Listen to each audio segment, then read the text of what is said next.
ADHD is a feminist issue. Here's why.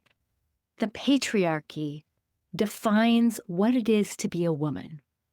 3000 BC is when the patriarchy came along. So, for most of our human history, we had a matriarchy. And women's roles, women's ways of being were very different. It wasn't until the patriarchy came on board that we were relegated to the kitchen and the caring of the men and the children all by ourselves and not getting to contribute to society except for as mothers, as wives. And the problem with that is, well, I mean, there's lots of problems with it, but with ADHD, a lot of times those tasks that are put on women by the patriarchy are ones that we're naturally not good at. They tend to be boring and monotonous and uninteresting, which I guess is the same as boring. Things that don't really interest us and don't use our creative, big picture thinking brains, which are really well designed for leadership and entrepreneurship, things where big picture thinking is important. Where we struggle is with the boring admin day to day tasks, which is essentially what has been assigned to women by the patriarchy. So when I say ADHD is a feminist issue, it sure as hell is, because the things that we're expected to be good at as women and are shamed when we're not good at them or don't want to do them are things that are put on us by the patriarchy. I don't want children. I'm child free by choice. I also don't want a partner at this point in my life. No, thank you. I also hate cleaning, like, hate it, hate it, hate it, hate cleaning, don't like cooking, do those things because I have to. I'm good at tidying up just so I can keep my shit together. Like, I learned that early on, but I would make a terrible housewife. So, in the eyes of the patriarchy, I would be considered bad or wrong or not doing it right. And a lot of times throughout my life, I've gotten that message because I didn't want those same things, or at least I kind of acted like I wanted them.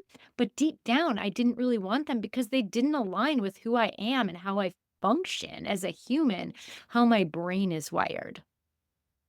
I wanted to speak to this because I think it's really important. There's a lot of shame that we ADHD women can carry because those things that we're told we should be good at and should enjoy and should want to do, it's just not in our wheelhouse. And so then we grow up thinking we're bad when it's just like not our deal. The other way this is a feminist issue is the research on women's health, mental health, other kind of health. They're all, I mean, mental health and physical health are the same thing. They're all interrelated. It is generally done on men. If you wanna go down a deep, dark rabbit hole, you can read Maya Dunnasbury's book, Doing Harm, where she talks about how lazy medicine and poor science keeps women from getting the help we need. And she's not wrong. She cites study after study and example after example of how studies that were on things that women have, like estrogen, didn't contain any women in the study. Or women go in for a heart attack and they're told, "Oh, it's just anxiety," and they go home and either die or they go to their doctor the next week and their doctor tells them they had a heart attack. ADHD isn't different. A lot of us were told, I was told when I was 29 years old and I was assessed for ADHD, I was told that I functioned too well to have it, that I had done too well for myself, and with all my tools and strategies, I do too well. That's insane. Because if you pulled back the curtain, first of all, I did not do well in any of the household tasks, like, yuck. But also, I was spending at the time 2 or 3 hours a day of just functioning.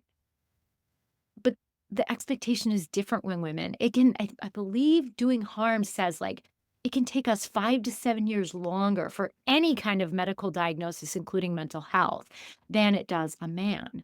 And so just even the diagnosis of ADHD, which first of all, those symptoms that were identified in the diagnostic manual, those only come from boys and men, boys really, and usually I'm sure cis hetero boys at that. And so they don't really fit us that well. A lot of times we got missed because if you had inattentive type, you were really quiet and so you didn't look like you had ADHD. Or you were a high achiever over functioner like me, and yeah, you maybe talk too much and all that stuff, but you busted your butt to do well enough because girls push themselves. We know we have to push ourselves because we have to work harder than the guy next to us to get anywhere near the same amount of credit and the same amount of support. Probably not anywhere near, actually, but to get some, right? So ADHD really becomes a feminist issue. It's about fighting the patriarchy so that we get to have a voice, so that we get to live a life that aligns with who we are and how our brains are wired. And if I sound riled up, I am. And I highly recommend you read the book Rage Becomes Her by Soraya Kamali. If you are okay with spending some time feeling angry about the valid ways we might feel angry in modern society as women. I read it in piece by piece, giving myself some space to process and never right before bed. But a lot of what you might be feeling, this anger as I speak about this, you might even be noticing it in me, it's super valid. And the patriarchy tries to squash that as well. Because we women are powerful when we stand in our full inner power.